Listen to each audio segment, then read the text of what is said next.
I actually haven't said that I'm investigating resettlement options for that family. What I did say is that I was looking at investigating resettlement options in a range of circumstances. Actually, that's not entirely true. Here's the full context of what the Home Affairs Minister said just 2 days ago. Well, I asked about the family when they might be released.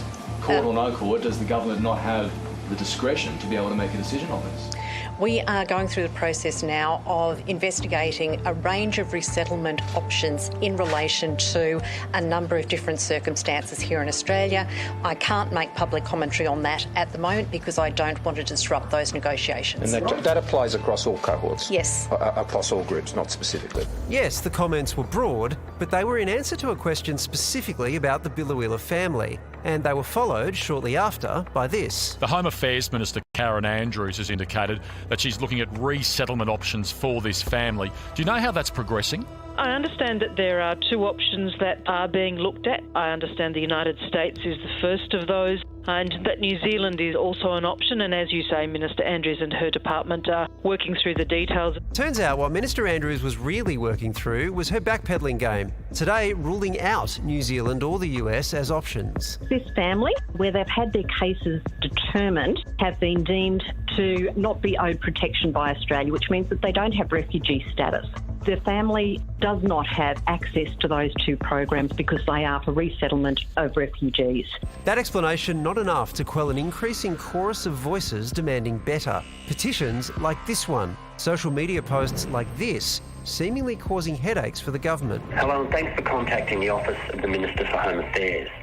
If you wish to raise a query in relation to the Murugapan Sri Lankan family, then please send through your concerns in writing. Even Liberal MPs are reportedly pushing behind closed doors for the family to be returned to Biloela, worried about the political cost ahead of the next election. Using those two kids as political pawn, those days are over. The Minister for Immigration now considering whether to lift the bar that currently prevents Tonika applying for a visa. The Minister is actually making a final determination on the Biloela family as we speak. Dig deep in that heart of yours and bring that family back home and let it get on with their life.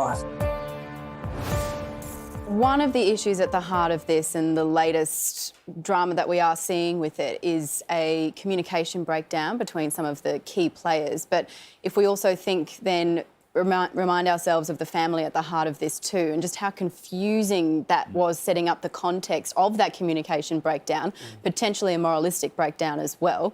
With that family there, this is their life, and then they somehow have to get through all of this jargon and the mixed messages that they are receiving too. What happened? What do you reckon happened? Yeah, it's bizarre. Karen Andrews just blurting that out and then doing the backflip when you're messing with people's lives. I mean, they've been hoping that there was going to be a decent outcome for them. They had that small moment of hope while Tanika's in hospital, and then this happens, and then the Prime Minister pipes in because he can see that it's going to be a problem for him. I mean, it's a debacle. Was that the clue when Scott Morrison I reckon there's something in that. Added that? Did he clock that Karen Andrews had said something that she shouldn't have, and then was that's trying how to... I read it.